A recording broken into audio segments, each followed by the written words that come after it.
ನಮಸ್ಕಾರ ಸ್ನೇಹಿತರೆ, ತಾಯಿಯ ಯೂಟ್ಯೂಬ್ ಚಾನಲ್ಗೆ ತಮ್ಮೆಲ್ಲರಿಗೂ ಆತ್ಮೀಯ ಸ್ವಾಗತ. ಸ್ನೇಹಿತರೆ, ಈ ದಿನದ ವಿಡಿಯೋದಲ್ಲಿ ಮನುಷ್ಯ ಬದುಕಿದ್ದಾಗಲೇ ಜೀವಕ್ಕೆ ದಿಶಾ ಮತ್ತು ದಶ ಈ ಎರಡನ್ನು ನಿರ್ದೇಶಿಸಲು ಮತ್ತು ನಿಯಮಿಸಲು ಸಾಧ್ಯನಾ?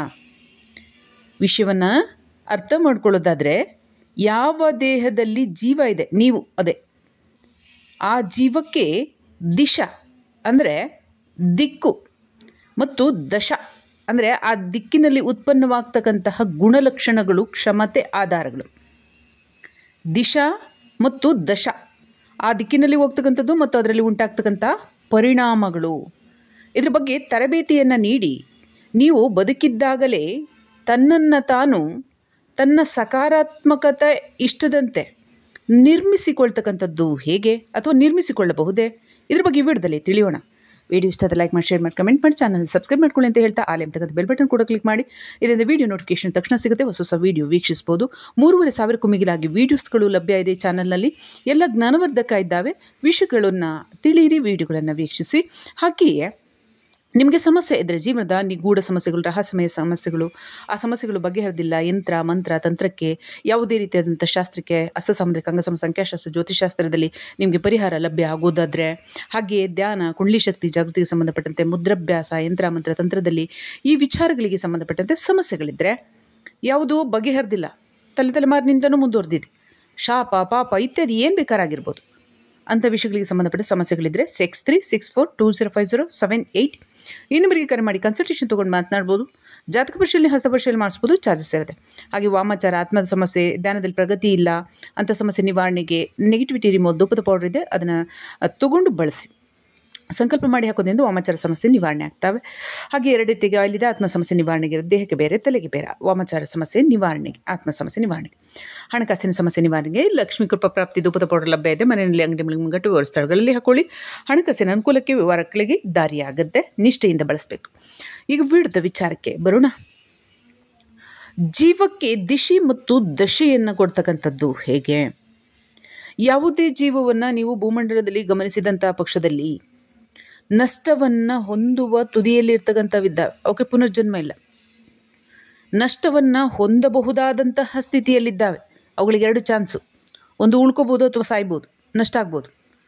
ಮತ್ತು ನಷ್ಟ ಹೊಂದುತ್ತಿರುವ ಅಂದರೆ ಸಕಾರಾತ್ಮಕವಾದರೂ ಬದಲಾಗ್ಬೋದು ಅಥವಾ ನಕಾರಾತ್ಮಕವಾಗಿಯೂ ಕೂಡ ತನ್ನನ್ನು ಮುಗಿಸ್ಕೋಬೋದು.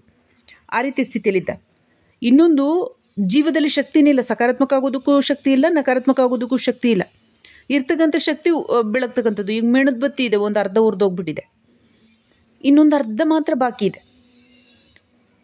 ಆ ಶಕ್ತಿ ಎಷ್ಟಿದೆ ಅಷ್ಟೆಲ್ಲ ಬೆಳಗ್ತಕ್ಕಂಥದ್ದೇ. ಮತ್ತೆ ಅದಕ್ಕೆ ಜೋಡಣೆ ಆಗ್ತಕ್ಕಂಥದ್ದಾಗಲಿ ಅಥವಾ ದೀಪ ಆಗಲಿ ಅಥವಾ ಎಣ್ಣೆ ಹಾಕೋದಾಗಲಿ ಏನೂ ಇಲ್ಲ. ಹೀಗಿರ್ತಕ್ಕಂಥ ಆತ್ಮಗಳಿದ್ದ. ಅವುಗಳ ಶಕ್ತಿ ಸಾಮರ್ಥ್ಯ ಪ್ರಾಬಲ್ಯತೆ ಕಡಿಮೆ. ಜ್ಞಾನದ ಕೊರತೆ ಇದೆ, ತಿಳುವಳಿಕೆಯ ಕೊರತೆ ಇದೆ, ಬುದ್ಧಿಯ ಕೊರತೆ ಇದೆ, ಜೀವನದಲ್ಲಿ ಅನುಕೂಲದ ಕೊರತೆ ಇದೆ, ಶರೀರದಲ್ಲಿ ಸಕ್ಷಮ ಸ್ಥಿತಿಯಲ್ಲಿ ಕೊರತೆ ಇದೆ, ಶರೀರದಲ್ಲಿ ಆರೋಗ್ಯದ ಕೊರತೆ ಇದೆ, ಜಾಗದಲ್ಲಿ ಒಂದು ಜನ್ಮವನ್ನು ಪಡೆದಿರ್ತಕ್ಕಂಥದ್ದು ಕೊರತೆ ಇದೆ. ಒಂದು ಸಕಾರಾತ್ಮಕ ಜಾಗಗಳಲ್ಲಿ ಜನ್ಮ ಪಡೆದಿರೋದಿಲ್ಲ, ಮತ್ತು ಇರ್ತಕ್ಕಂಥ ಜಾಗದಲ್ಲೂ ಕೂಡ ಸಕಾರಾತ್ಮಕ ಇರೋದಿಲ್ಲ, ಅಥವಾ ಮುಂದೆ ಬರ್ತಕ್ಕಂಥದ್ದು ಕೂಡ ಗ್ಯಾರಂಟಿ ಇರೋದಿಲ್ಲ, ಅವಕಾಶಗಳು ಕೂಡ ಇರೋದಿಲ್ಲ. ಈ ರೀತಿಯಾದಂಥ ಹಾನಿಕಾರಕ ಸ್ಥಿತಿಯಲ್ಲೂ ಕೂಡ ಇರ್ತಕ್ಕಂಥದ್ದಿರುತ್ತೆ. ಹಾಗಾಗಿ ಜೀವಗಳ ಪ್ರಾಬಲ್ಯತೆಯನ್ನು ನಾವು ಬೇಕಾದಷ್ಟು ಜಾಗಗಳಲ್ಲಿ ನಾವು ನೋಡ್ತೇವೆ. ಬೇಕಾದಷ್ಟು ಭೂಮಿ ಮೇಲೆ ಎಲ್ಲ ವಿಭಾಗದಲ್ಲೂ ಕೂಡ ನೋಡ್ತೇವೆ, ಎಲ್ಲ ದೇಶದಲ್ಲಿ ನೋಡ್ತೇವೆ, ಎಲ್ಲ ಜಾಗದಲ್ಲಿ ನೋಡ್ತೇವೆ. ಹಾಗಾಗಿ ಭಿನ್ನ ಭಿನ್ನವಾಗಿ ಇದ್ದಾರೆ. ಆದಾಗ್ಯೂ ಕೂಡ ಎಂತಹ ಜೀವಗಳಿಗೆ ದಿಶೆ ಮತ್ತು ದಶೆಯನ್ನು ಕೊಡಲು ಸಾಧ್ಯ ಆಗುತ್ತೆ? ಯಾವ ಜೀವಗಳು ತನ್ನ ಇನ್ನು ಸ್ವಲ್ಪನಾದರೂ ಸರಿಯೇ ತನ್ನ ಬಗ್ಗೆ ತನಗೆ ಕಾಳಜಿ ಇದೆ, ಪ್ರೀತಿ ಇದೆ, ಕರುಣೆ ಇದೆ, ತನ್ನ ಬಗ್ಗೆ ತನಗೆ ಗೌರವ ಇದೆ, ಹೆಮ್ಮೆ ಇದೆ, ಈ ಯಾವುದಾದ್ರೂ ಅಂಶಗಳಲ್ಲಿ ಒಂದು 2-3 ಅಂಶನಾದರೂ ಇಟ್ಕೊಂಡಿದ್ರೆ, ಭಗವಂತನ ಮೇಲೆ ನಂಬಿಕೆ ಇದೆ, ತನ್ನ ಮೇಲೆ ತನಗೆ ನಂಬಿಕೆ ಇದೆ, ನಾನೊಂದು ಜೀವ ಅನ್ನೋದಾದರೂ ಸ್ವಲ್ಪ ಅರ್ಥ ಇದೆ ಅಂತ ಯಾರಿಗೆ ಗೊತ್ತಿರುತ್ತೆ? ಇದರಲ್ಲಿ ಒಂದು 2-3 ಲಕ್ಷಣನಾರು ಇದ್ರೂ ಅವರು ದಿಶೆ ಮತ್ತು ದಶೆಯನ್ನು ಬದಲಾಯಿಸ್ಕೋಬೋದು. ಯಾರು ಸಂಪೂರ್ಣವಾಗಿ ನಾವ್ಯಾರು ಗೊತ್ತೇ ಇಲ್ಲ. ಇಲ್ಲಿರೋದು ಕಲ್ಲು, ಇಲ್ಲಿರೋದು ಮಣ್ಣು, ಇಲ್ಲಿರೋದು ನೀರು. ಕಲ್ಲಿಗೆ ಬಂತು ರಚನೆ ಮಾಡಿದವ್ರು ಯಾರು? ಮಣ್ಣಿಗೆ ಬಂತು ರಚನೆ ಮಾಡಿದವ್ರು ಯಾರು? ನೀರಿಗೆ ಬಂತು ರಚನೆ ಮಾಡಿದವ್ರು ಯಾರು? ಮನುಷ್ಯನ. ನೀರಿನ ರಚನೆ ಆಗಿದ್ದೆ ಹೇಗೆ? ಆಕಾಶಗಳಲ್ಲೆಲ್ಲ ಆಗೋಗ್ಬಿಟ್ಟಿದ್ದೆ. ಅಲ್ಲಿ ಇಲಿಯಮ್ ಇದ್ದೆ, ಇಲ್ಲದಿದ್ದೆ, ಇಲ್ಲಿದ್ದಿದ್ದೆ, ಎಲ್ಲ ಡ್ಯಾಶ್ ಆಗಿಬಿಟ್ಟು ಡ್ಯಾಶ್ ಆಗೋದಕ್ಕೆ ಬಂದಿದ್ದೆ ಇಲ್ಲಿಂದ. ರಚನೆ ಆಗೋದಕ್ಕೆ ಬಂದಿದ್ದೆಲ್ಲಿಂದ ಕೊಟ್ಟವ್ರು ಯಾರು? ಹಾಗಿದ್ಮೇಲೆ ನಿಮಗೆ ಬೇಕಾದಾಗ ಬರಗಾಲ ಯಾಕೆ ಬರುತ್ತೆ, ಮಳೆಗಾಲ ತಂದುಬಿಡಿ. ಬಂಡೆಗಳು ಕಲ್ಲು ಇಲ್ಲ ಅಂತ ಯಾಕೆ ಓದಾಡೋದು? ಬಂಡೆಗಳು ಆಗತ್ತೆ ಈಗಾಗ್ತಾ ಅವಕ್ಕೆ ಕಾನೂನು ರಕ್ಷಣೆಗೆ ಬೇಕಾದಾಗ ಬಂಡೆ ಸೃಷ್ಟಿ ಮಾಡಿಬಿಡಿ, ಚೂಮಂದ್ರ ಗಾಳಿ ಬಂದ್ಬಿಡುತ್ತೆ. ನೀರಿಗೆ ಯಾಕೆ ಸಂಕಟ? ಬಾಟ್ಲುಗಳಲ್ಲಿ ಯಾಕೆ ನೀರು ಮಾರಬೇಕು? ಆಮು ಫಟ್ ಅಂತ ಅಂದ್ಬಿಡಿ ಕೈಯಲ್ಲಿ ಬಂದುಬಿಡುತ್ತೆ ನೀರು. ಬಾಟ್ಲೆ ಬೇಡ, ಬೇಕು ಅಂತ ಕುಡಿಬೋದು, ಹಾಗೆ ಕುಡಿಬೋದು ಅಲ್ವಾ? ಸ್ವಲ್ಪ ಆಲೋಚನೆಯನ್ನು ಮಾಡಬೇಕು ಮನುಷ್ಯ ಆದವರು. ನಾನು ಜೀವ, ನಾನೊಂದು ಬ್ರಹ್ಮನ ಅಂಶ, ನಾನು ಪರಬ್ರಹ್ಮನ ಸಂತಾನ. ದೈವಿಕ ಶಕ್ತಿ ಎಂಬತಕ್ಕಂಥದ್ದಿದೆ. ನೋಡುವಷ್ಟು ಆಕಾಶ ಅಗಲ, ನೋಡುವಷ್ಟು ವಾಯು ವಿಸ್ತಾರ, ನೋಡುವಷ್ಟು ಪ್ರಕಾಶತೆ, ನೋಡುವಷ್ಟು ಜಗತ್ತು. ಇದನ್ನು ಸೃಷ್ಟಿಸಿದವರು ಯಾರು? ನನ್ನ ಕಣ್ಣಿಗೆ ಕಾಣದ, ನನ್ನ ಬುದ್ಧಿಗೆ ತಿಳಿಯದ, ನನ್ನ ಜೀವಕ್ಕೆ ಅರಿಯದ ಅಗೋಚರ ಸತ್ಯ ಎಂಬತಕ್ಕಂಥದ್ದು ಅಗಾಧವಾಗಿದೆ ಎಂಬ ಕನಿಷ್ಠ ಅರಿವಾದರೂ ಬೇಕು. ಇದು ಗರಿಷ್ಠ ಅರಿವು, ಕನಿಷ್ಠ ಅಲ್ಲ. ಆದರೂ ಆ ಆಲೋಚನೆಯನ್ನು ಕೂಡ ಮಾಡದೆ ಭೌತಿಕ ಜೀವನವೇ ಎಲ್ಲ, ದೇಹವೇ ಎಲ್ಲ, ದೇಹ ಮುರಿದೋಗುತ್ತೆ, ಕೆಚ್ಚೋಗುತ್ತೆ, ನುಚ್ಚಾಗುತ್ತೆ, ನಷ್ಟವಾಗುತ್ತೆ, ರೋಗ ಆಗುತ್ತೆ, ಹುಳ ಬೀಳುತ್ತೆ, ಕಾಲು ಕೈ ಕಟ್ಟಾದರೆ ಡಿಸಪಿಯರ್ ಆಗಿಬಿಡುತ್ತೆ. ಕೈ ಡಿಸಪಿಯರ್, ಕಾಲು ಡಿಸಪಿಯರ್, ಹೋಗೇ ಬಿಡ್ತೀವಿ, ಮತ್ತೆ ಬೆಳೆಯೋದಿಲ್ಲ. ಇಂತಹ ಅನಿರ್ದಿಷ್ಟ ಅವಧಿಯಲ್ಲಿ ಯಾವಾಗ ಬೇಕಾದರೂ ಕೂಡ ನಷ್ಟವಾಗುವ, ಪರಿವರ್ತನೆವಾಗುವ ದೇಹದ ಮೇಲೆ ಅಹಂಕಾರ, ದರ್ಪ, ದೇಹದ ಮೇಲೆ ದಾಸತ್ವ, ದೇಹದ ಮೇಲೆ ದಾಸತ್ವವನ್ನು ಹೊಂದಿ ಬಿಟ್ಟು ಹೋಗುವ ಭೂಮಿಗಾಗಿ, ಬಿಟ್ಟು ಹೋಗುವ ಹಣಕ್ಕಾಗಿ, ಬಿಟ್ಟು ಹೋಗುವ ಹೆಣ್ಣಿಗಾಗಿ, ಗಂಡಿಗಾಗಿ, ಹೊನ್ನಿಗಾಗಿ, ಮಣ್ಣಿಗಾಗಿ, ಸ್ಥಾನಕ್ಕಾಗಿ, ಅಧಿಕಾರಕ್ಕಾಗಿ, ಹಣಕ್ಕಾಗಿ ಯಾವುದು ಜೀವವನ್ನು ಮರೆತು, ಯಾವುದು ಆತ್ಮಸ್ಥಿತಿಯನ್ನು ಮರೆತಿದೆಯೋ ಅವರು ದಿಶೆ ಮತ್ತು ದಶೆ ಎರಡನ್ನು ಪಡೀಲಿಕ್ಕಾಗೋದಿಲ್ಲ. ಜಾಗೃತಿಯೇ ಇಲ್ಲ. ಯಾರು ಬೇಕಾದ್ರೆ ಕಲ್ಲು ಹೊಡೆದ್ರೆ ಗಾಜಿನ ರೀತಿಯಾಗಿ ಪುಡಿ ಆಗೋತಾರೆ. ಅಷ್ಟು ಅಧರ್ಮ ಇರುತ್ತೆ, ಅಷ್ಟು ಮೋಸ ವಂಚನೆ ಎಲ್ಲ ಇರುತ್ತೆ. ಭೂಮಂಡಲದ ಮೇಲೆ ಯಾವ್ದು ಬಿಟ್ಟು ಹೋಗೋದು ಅದ್ರ ಕಡೆನೇ ಹೋಗ್ತಾವೆ ಹೊರತು ತನ್ನನ್ನು ಉಳಿಸ್ಕೊಳ್ಳೋದಕ್ಕೆ ಸಂಪಾದನೆ ಮಾಡೋದೇ ಇಲ್ಲ. ನನ್ನನ್ನು ಸಕ್ಷಮ ಮಾಡ್ಕೊಳ್ಳೋಣ, ನನ್ನನ್ನು ಉಳಿಸ್ಕೊಳ್ಳೋಣ, ನನ್ನನ್ನು ಜೋಪಾನ ಮಾಡ್ಕೊಳ್ಳೋಣ, ನನ್ನನ್ನು ರಕ್ಷಣೆ ಮಾಡ್ಕೊಳ್ಳೋಣ. ನಾನು ಅಂದರೆ ದೇಹ ಬದಲಾಗುತ್ತೆ, ಅದರಲ್ಲಿರೋ ಜೀವ ಬದಲಾಗೋದಿಲ್ವೇ? ಅದಕ್ಕೆ ಆಧಾರ ಆತ್ಮ ಬದಲಾಗೋದಿಲ್ವೇ? ಆತ್ಮಕ್ಕೆ ಶಕ್ತಿ ಬೇಕು, ಹೆಚ್ಚು ಮಾಡ್ಕೋಬೇಕು ತಾನೆ. ಆ ಆಚರಣೆಯನ್ನು ಮಾಡದೆ ಯಾರು ಭೌತಿಕ ಜೀವನದಲ್ಲೇ ಓಡ್ತಾ ಇದ್ದಾರೆ, ಕೋಟಿ ಕೋಟಿ ಜನ ಸಿಗ್ತಾರೆ ಈಗಿನ ಭೂಮಿಲಿ. ಅಂಥವ್ರಿಗೆ ಈ ಜೀವಕ್ಕೆ ದಿಶೆ ಮತ್ತು ದಶೆ ಕೊಡಲಿಕ್ಕಾಗೋದಿಲ್ಲ. ಯಾವ ಜೀವ ಸ್ವಲ್ಪ ಜೀವದ ಬಗ್ಗೆ ಅರಿವಿದೆ, ಭಗವಂತನ ಬಗ್ಗೆ ಅರಿವಿದೆ, ಕಷ್ಟ ಸುಖಗಳ ಬಗ್ಗೆ ಅರಿವಿದೆ, ನಿಯಮಕರಿದ್ದಾರೆ, ನಡೆಸ್ತಾ ಇದ್ದಾರೆ ಅನ್ನೋ ಸ್ವಲ್ಪನಾರು ತಿಳುವಳಿಕೆ ಇದೆ, ಅಗೋಚರ ಶಕ್ತಿಯನ್ನಾದರೂ ಸರಿಯೇ ಸಕಾರಾತ್ಮಕ ನಂಬಿ ಬದುಕ್ತಕ್ಕಂಥವ್ರು ಯಾರಿರ್ತಾರೆ, ಅವರು ಜೀವಗಳನ್ನು ಈಗಲೇ ಟ್ರೈನ್ ಮಾಡ್ಬೋದು, ತರಬೇತಿಯನ್ನು ಕೊಡ್ಬೋದು. ತನಗೆ ಬೇಕಾದಂತಹ ದಿಕ್ಕಿಗೆ ದಿಶೆ ಅವ್ರ ದಶೆ, ಯಾವ ದಿಕ್ಕಿಗೆ ನೀವು ಸಾಗಿಸ್ತೀರಾ ಆ ಒಂದು ದಾರಿಯನ್ನು ಕಲ್ಪಿಸ್ಬೋದು, ಅದಕ್ಕೆ ತರಬೇತಿಯನ್ನು ನೀಡ್ಬೋದು.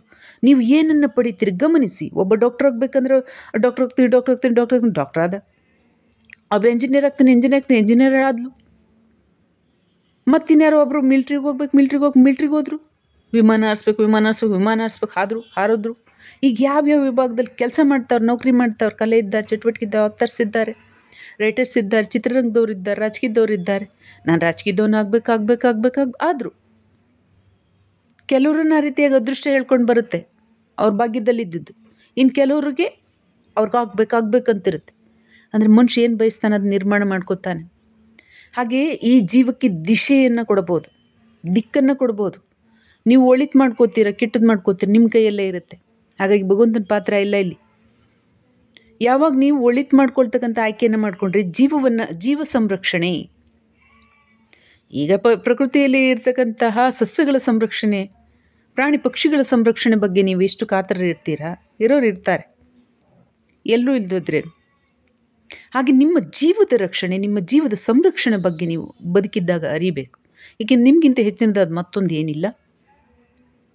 ಯಾವಾಗ ಅದರ ಬಗ್ಗೆ ಜೀವವನ್ನು ಅರ್ಥ ಮಾಡ್ಕೊಳ್ಳಿ. ಭೌತಿಕವಾಗಿ ಇರ್ತಕ್ಕಂಥದ್ದೆಲ್ಲವೂ ಕೂಡ ದೈವಿಕ ರಚನೆ.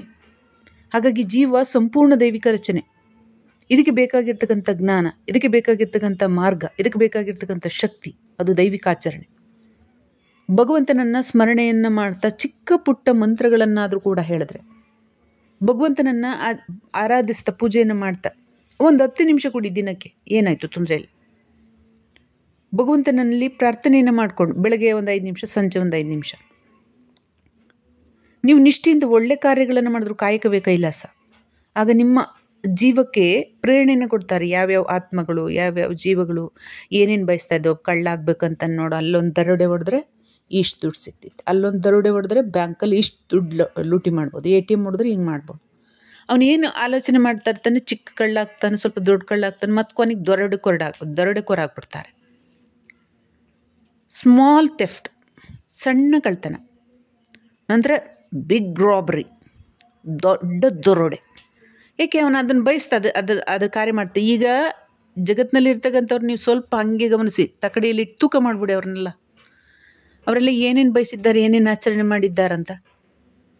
ಇವತ್ತೇನಿದ್ದಾರೆ ಅದಕ್ಕೆ 100ರಲ್ಲಿ 75% ಅವರ ಆಲೋಚನೆಗಳು ಹೊಣೆಗಾರಿಕೆ, ಅವರ ಆಲೋಚನೆಗಳು ಹೊಣೆ. ಹಾಗಾಗಿ ಅವರ ಜೀವನ ರೂಪಿಸ್ಕೊಂಡಿರೋರು ಸ್ವಯಂ ಬ್ರಹ್ಮ ಅವರೇ. ಹಾಗಾಗಿ ಯಾವಾಗ ಜೀವ ತನ್ನ ಸಕಾರಾತ್ಮಕ ಆಚರಣೆಗಳನ್ನು ನಡೆಸುತ್ತೋ ಅದಕ್ಕೆ ಪ್ರಕೃತಿ ಕೊಡುತ್ತೆ, ಯೂನಿವರ್ಸ್ ಕೊಡುತ್ತೆ. ನಿನಗೆ ಈ ವಿಚಾರಗಳು ಬೇಕಾ, ಹಾಂ ಈ ರೀತಿಯಾಗಿ ಸಾಕು, ಈ ರೀತಿಯಾಗಿ ಸಾಕು, ಇದು ಮಾರ್ಗ, ಇದು ಹೀಗೆ. ಹಾಗಾಗಿ ನಿಮ್ಮನ್ನು ನೀವು ಸಕಾರಾತ್ಮಕವಾಗಿ ಇಟ್ಕೊಂಡ್ರೆ ಸಾಕು. ನಿಮ್ಮ ಜೀವಕ್ಕೆ ಒಂದು ಮಾರ್ಗವನ್ನು ಕಲ್ಪಿಸ್ಬೋದು. ಎಂದೂ ಇರಲಿ, ಎಂದೂ ನೀವು ನಷ್ಟ ಆಗದಂಥ ಮಾರ್ಗ ಇರಲಿ, ಎಂದೂ ಕೂಡ ನೀವು ಕಲುಷಿತ ಆಗದಂಥ ಮಾರ್ಗ ಇರಲಿ, ಎಂದೂ ಕೂಡ ನಿಮಗೆ ಭಯ ಎಂಬತಕ್ಕಂಥದ್ದು ಬಾರದೇ ಇರತಕ್ಕಂಥ ಮಾರ್ಗ ಇರಲಿ. ಅದು ದೈವಿಕ ಮಾರ್ಗ. ಈ ಮಾರ್ಗವನ್ನು ಬಿಟ್ಟರೆ ಬೇರೆ ಇನ್ಯಾವ ಮಾರ್ಗ ಇಲ್ಲ. ನಿಮ್ಮ ಜೀವವನ್ನು ಸಕಾರಾತ್ಮಕವಾಗಿ ಸದ್ಗುಣಗಳಿಂದ, ಸಕಾರಾತ್ಮಕ ಕಾರ್ಯಗಳಿಂದ, ಶ್ರೇಷ್ಠ ಕಾರ್ಯಗಳಿಂದ ನಿಮ್ಗೆ ಎಷ್ಟು ಸಾಧ್ಯವಾಗುತ್ತೋ ಅಷ್ಟು ರಚನೆ ಮಾಡ್ಕೊಳ್ಳಿ. ಅದೇ ಹೆಚ್ಚಾಗುತ್ತೆ. ಹನಿ ಹನಿ ಗೂಡಿದ್ರೆ ಹಳ್ಳ, ತೆನೆ ಗೂಡಿದ್ರೆ ಬಳ್ಳ. ಹಾಗೆ ಸಕಾರಾತ್ಮಕ ಕಾರ್ಯಗಳನ್ನು ಸ್ವಲ್ಪ ಮಾಡಿದ್ರು ಅನ್ನೋದು ಹೆಚ್ಚಾಗ್ತಾ ಹೋಗುತ್ತೆ. ಯಾವಾಗ ಇದು ಹೆಚ್ಚಾಗುತ್ತೆ ಆಗ ನಿಮ್ಮ ಜೀವಕ್ಕೆ ನೀವು ದಿಶೆ ಅಂದರೆ ದಾರಿಯನ್ನು ಕೊಟ್ರಿ ಅಂತ. ಈಗ ಅದರ ದಾರಿಯಲ್ಲಿ ಪರಿಣಾಮಗಳು ಉಂಟಾಗಬೇಕು. ನಂತರದಲ್ಲಿ ನಿಮಗೆ ಮಾರ್ಗದರ್ಶನಗಳು, ಜ್ಞಾನಗಳು, ಆಚರಣೆಗಳು, ವೇದಿಕೆಗಳು, ಅಂದರೆ ಮನೆ ಆಗಿರ್ಬೋದು, ಕಾರ್ಯವನ್ನು ಮಾಡ್ತಕ್ಕಂಥದ್ದು. ಈಗ ಯಾರು ಎಲ್ಲ ಎಷ್ಟೆಷ್ಟು ಜನ ಶ್ರೇಷ್ಠ ಕಾರ್ಯಗಳನ್ನು ಮಾಡಿ ಹೆಸರು, ಕೀರ್ತಿ, ಪ್ರತಿಷ್ಠೆ, ಪ್ರಶಸ್ತಿಗಳನ್ನು ತಗೊಂಡಿದ್ದಾರೆ, ಸಮ್ಮಾನ ತಗೊಂಡಿದ್ದಾರೆ, ಗೌರವಯುತವಾದಂಥ ಜೀವನವನ್ನು ಪಡ್ಕೊಂಡಿದ್ದಾರೆ. ದೈವಾನುಗ್ರಹ, ಕೃಪೆ, ನಿರಂತರ ಶ್ರಮ ಸಕಾರಾತ್ಮಕತೆಯಲ್ಲಿ.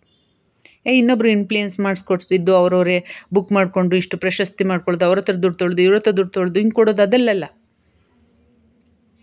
ಭಗವಂತನ ಮಾರ್ಗದರ್ಶನದಿಂದ, ಭಗವಂತನ ದಯೆಯಿಂದ ಹಾಗೆ ಆ್ಯಸ್ ಯೂಶ್ವಲ್ ಪ್ರಾಪ್ತಿಯಾಗಿರಬೇಕು. ಗುರುತಿಸಿ ಯೋಗ್ಯರು ಕೊಟ್ಟಿರಬೇಕು. ಅವರ ಸುಖಕರವಾದಂಥ ಜೀವನ ಏನು ನೋಡ್ತೀರಾ, ಒಳ್ಳೆ ಮನಸ್ಸನ್ನು ಏನು ನೋಡ್ತೀರಾ, ಒಳ್ಳೆ ಬುದ್ಧಿಯನ್ನು ನೋಡ್ತೀರಾ, ಒಳ್ಳೆ ಆಚರಣೆಯನ್ನು ನೋಡ್ತೀರಾ. ಅವರೆಲ್ಲ ಜೀವಕ್ಕೆ ದಿಶೆಯನ್ನು ಕೊಟ್ಟು ಅದರಲ್ಲಿ ದಶೆ ಸಂಪಾದನೆ ಮಾಡ್ಕೊಂಡಿರೋದು, ಲಕ್ಷಣಗಳನ್ನು ಪರಿಣಾಮ ಸಂಪಾದನೆ ಮಾಡ್ಕೊಂಡಿರೋದು. ಈ ರೀತಿಯಾಗಿ ನೀವು ಬದುಕಿದ್ದಾಗಲೇ ನಿಮ್ಮ ಸಕಾರಾತ್ಮಕ ಸ್ವಲ್ಪ ಚಿಕ್ಕ ಪುಟ್ಟ ಆಯ್ಕೆನೇ ಮಾಡ್ಕೊಳ್ಳಿ.